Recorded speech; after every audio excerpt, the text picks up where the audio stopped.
Hello, welcome to Microsoft Hates Greg. My name is Greg Deckler, and today we're continuing with the Power BI alternatives solutions that I've been doing as a kind of a series on this channel. And this one is one that I kind of found on my own through Mark Endicott. He does a Fridays We Share, and one of the links took me to a page where they had presented out data in using Datawrapper. So it's up here, datawrapper.de, and you can see I'm on the pricing page, and they have a free version, they have a custom version, which you're like, oh, $600 a month, holy crap.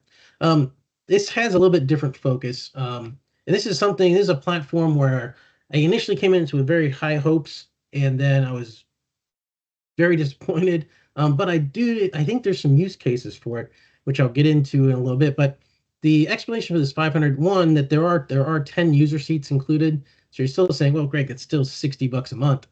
Yes, but this tool is not geared towards like user interactivity in that. Really, these 10 users would be your developers, the people creating the content. Essentially, what it does is it generates ping and SVG and PDF files, right?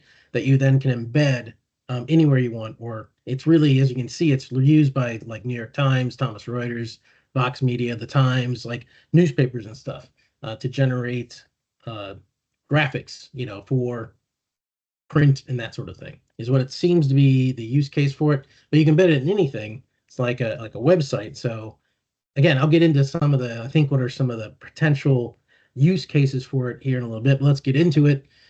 So I went ahead and created a free account, and I can go to my dashboard here, and you can see some of the graphics that I was playing around with.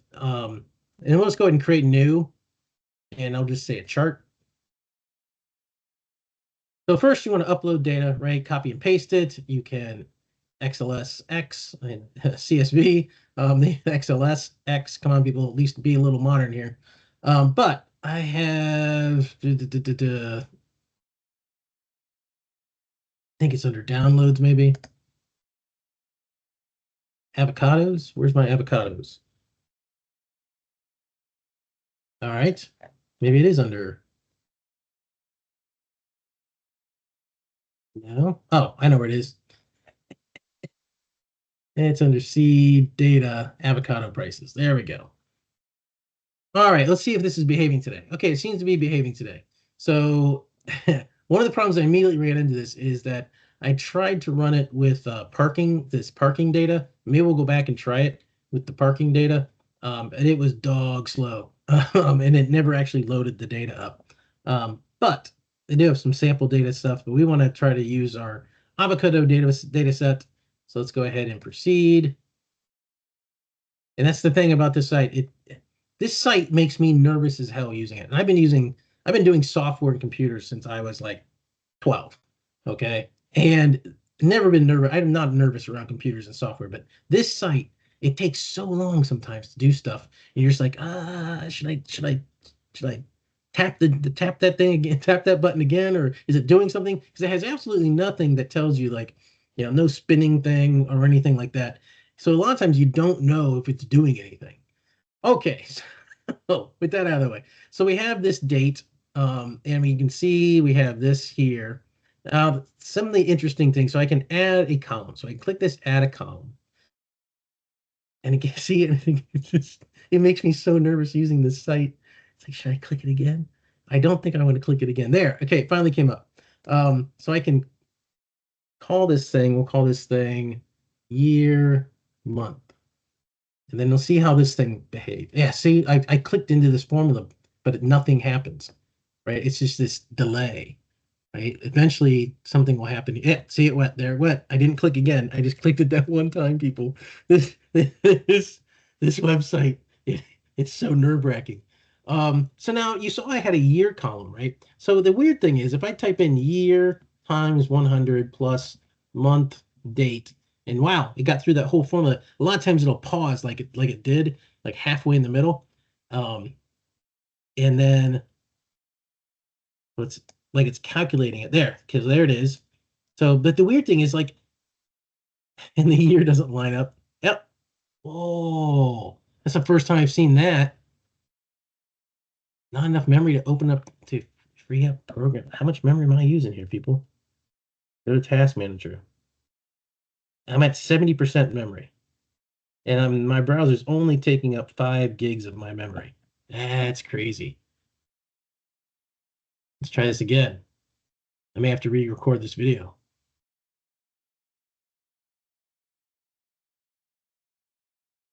See how it goes. At 73% memory usage, I have memory. Although my memory is jumping up to like 8 gigs of memory for the browser. It's no joke.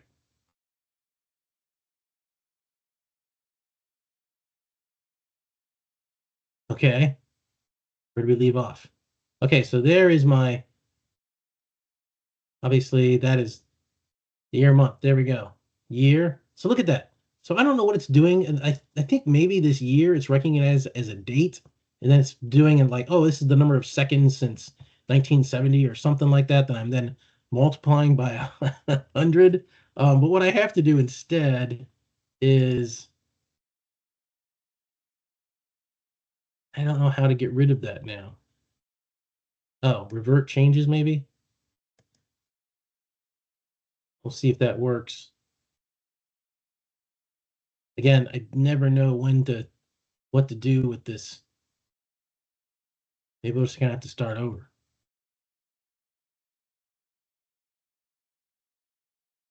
Well, let's try it. Let's try starting over. Upload our avocados. Then, okay, proceed.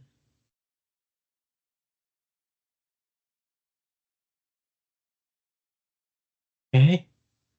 It does give me, it says loading, but there we go. Okay. Back to where we were. Add a column. Okay. Let's try that again because it didn't give me the hand icon there. Add a column. Okay. My cursor's not changing yet. Not doing anything. Why did, oh, I don't know why it did it twice. Maybe it did catch the very first one. This website, man, I tell you, nerve-wracking working this thing. So I have to do year, and I'm typing here, date times 100 plus month. Okay. Try it again. Year, date times 100 plus month, date. So I think what happens if you pause for too long, it thinks you're done with the formula, and then it just continues on. Okay, so there we got what we want, except that we don't want it to be number, we want it to be text. So we want this to be text. Again, I chose text. You just got to be patient with this site. Just again, nerve-wracking. Okay, there we go. It's allowed. Let's proceed. Okay, finally made it. So if you first get to this line, it picked a line chart automatically for me, and it loads it up. And this looks nothing like a line chart, right? I would think a line chart would be like have actual lines, versus this looks like a column chart, a really skinny column chart to me. I don't know how anybody could call this a line chart exactly.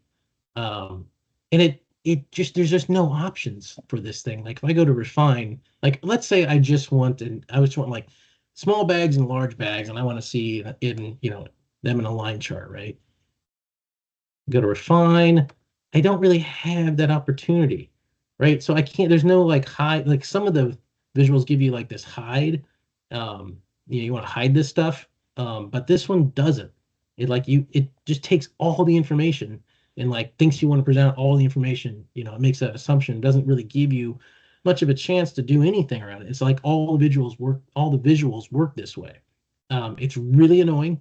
So basically what I've come to the conclusion on this is that what this is really designed for, like if I do like a multiple line chart, is that you really have to do all of your data scrubbing like completely and only load what you want to display, right? This is not a tool for, you know, importing everything and then creating different visuals, based upon that. You have to like basically, this is the visual I want. You'd have to kind of have the visual in mind, like beforehand. This is the data I want to present, and only the data I want to present.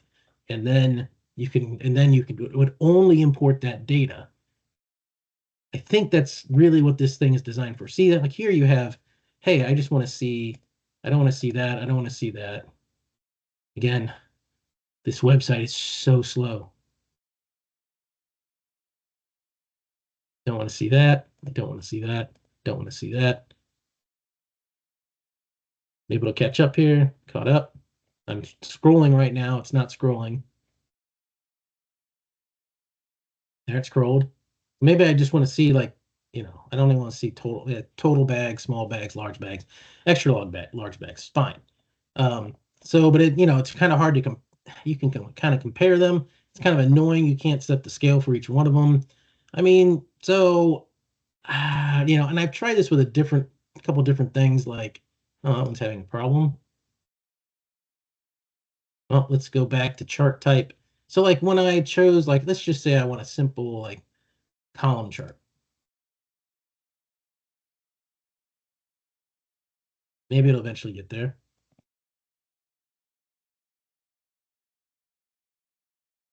I mean, this site is so slow. I can't imagine. Okay, there's column chart. It finally chose that, but this hasn't changed yet.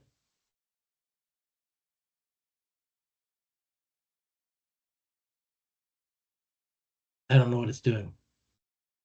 Anyway, okay, I'm this is my experience with this site.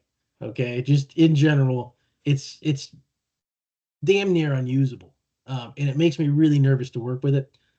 Where I could see this site potentially um, being okay is okay. That is really weird.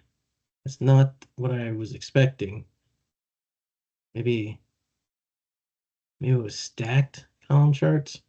But and again, it looks just like the line chart to me to a large degree. I have no idea what it's showing here, but let's see what this one does.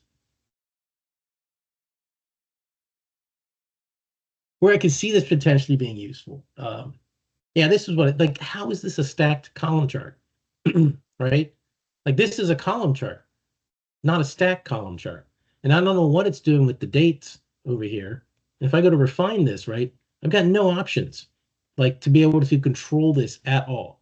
It basically just, hey, this is what I decided to show from interpreting the data.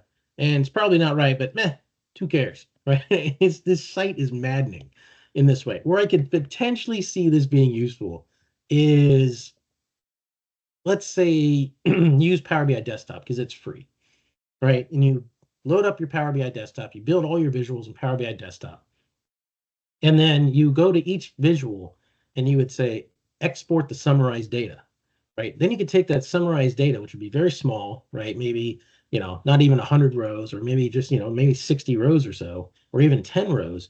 And then you would load that up here, and then you recreate the visual up here, and then you could generate the, whatever, SVG or ping that you wanted to do, and then embed that somewhere, that you would display on a website or something like that. I could see, and then it would be totally free to a degree, as long as you want or were good with ping files, that sort of thing. You could use this completely free. Use Power BI for all of the features as far as data integration and transformation, and then creating your visuals and getting all of that analysis done. And then you could just export the summarized data, throw it up in here, and probably will work better. Maybe it would work much better if I didn't have 7,000 open tabs. I don't know. Maybe that's my problem working with why it's so just god awfully slow. But there you have it. That's Datawrapper. Again, I had high hopes for it, and it's just not designed to do what Power BI does in any way, shape, or form, what I can tell. But kind of interesting concept. Basically be able to create these things for free and then print them. It's like almost like the polar opposite of Power BI, where they give you all the tools to create the stuff for free. But when the minute you try to share it, with the group, then that's when you have to pay. This one's almost the exact opposite. You have to pay for only the creators, and sharing it and printing it is absolutely free. You can do it all, to your heart's content. So anyway, that is Datawrapper. That's all I had for this video. Hope you enjoyed it, and I'll see you next time.